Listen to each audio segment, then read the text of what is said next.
Welcome to episode 3 of Zoomed In. I'm Ian Nicholas, back once again to host this interview with a couple of the finest boys swimmers that the legendary Greenwich High program has to offer.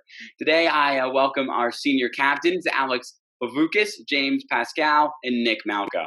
Thanks for joining me, guys. Let's dive right in. And sorry for the horrible pun, but I couldn't start it any other way. Really couldn't resist that one. Anyways, Alex, let's start with you. Next year, you'll be continuing your career at Loyola, Maryland. But bring us back to 4 years ago or so. When did you begin swimming competitively, if it was longer than 4 years ago?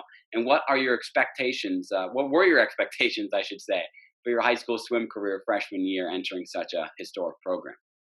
Yeah, actually, Coach Lowe is my summer club coach, so he's been Oh, coaching me for a while. mhm. Yeah, I've known him for a while, and actually, before high school, I was playing swimming and water polo, so I was kind of doing both. And then my freshman year of swimming coming in, I did really well. I think the whole team really shocked themselves with how they improved. Mhm. And I came in, I had a really good freshman championship season, and I decided to just go full in on swimming because of how my first year went. Well, it's hard for a program to shock expectations when the winning bar is so high, but that does show that the program just continues to get better and better year Right. in and year out. So, James, I'll bring you back to the past as well. Do you remember when you first met Coach Terry Lowe, and what were your first impressions of a coach who has brought Greenwich an FCX championship in 49 of the last 50 seasons?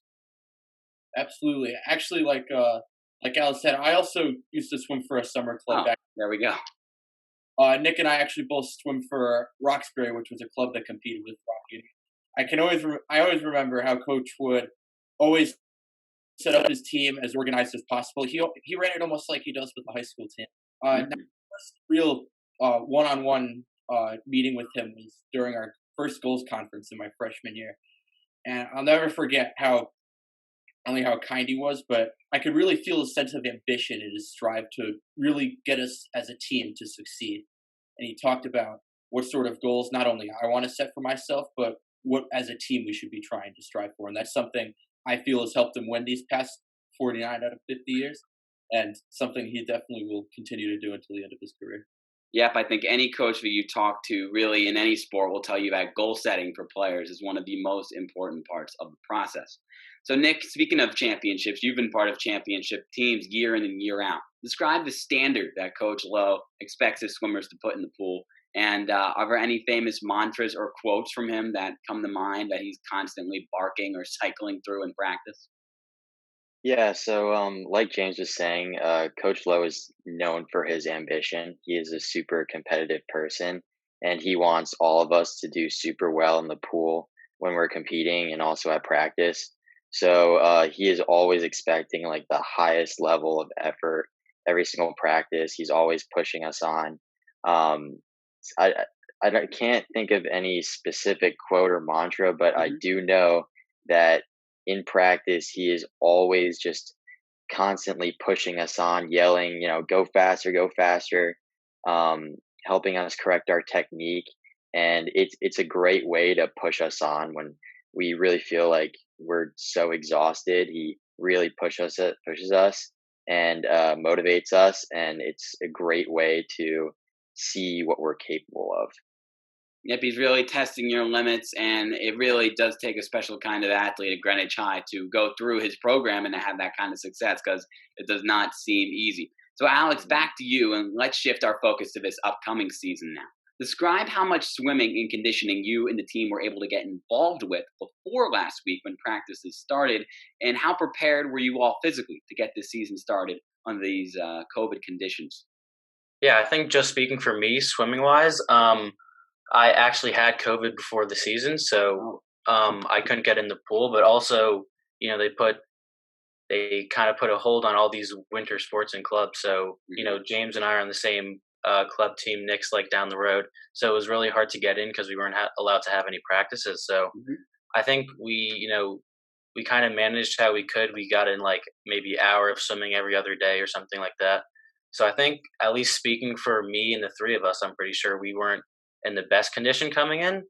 But I also think coach has done a good job just in this past week trying to kind of like force it on us and get us back into shape quickly. Yeah, this last week, I bet it has been just a crazy roller coaster of emotions. But to be Right. back in the pool for the first time, James, just tell me, how did it feel to finally be practicing as a full team again? And tell me also what was different. What were the kinds of COVID protocols and adjustments that the whole team had to make when they started practice again last Tuesday? Yeah. Well, first off, it's especially since we haven't had the opportunity to really practice on our own individual club teams. It's really felt great to not only be back as just swimming with the team, but being back with the high school team. I've been able to really reconnect with a lot of guys that I haven't seen in a very long time. Hmm. Catch up on how everyone's been doing and how their families have been. And it's really just been a great experience, and I think it's been very uplifting for everyone on the team, especially in these very uncertain times. But as coaches said to us almost every day, safety is priority. He's taken very serious steps to make sure that we stay as safe as possible. Um, we've stuck with 3 lanes max. We stick to the same lane with the same people each day to minimize the interaction we have, the physical interaction, or at least we have between swimmers. During our dryland exercises, we, we make sure to remain as far away as possible from each other, and we make sure to stay in the same spot as well.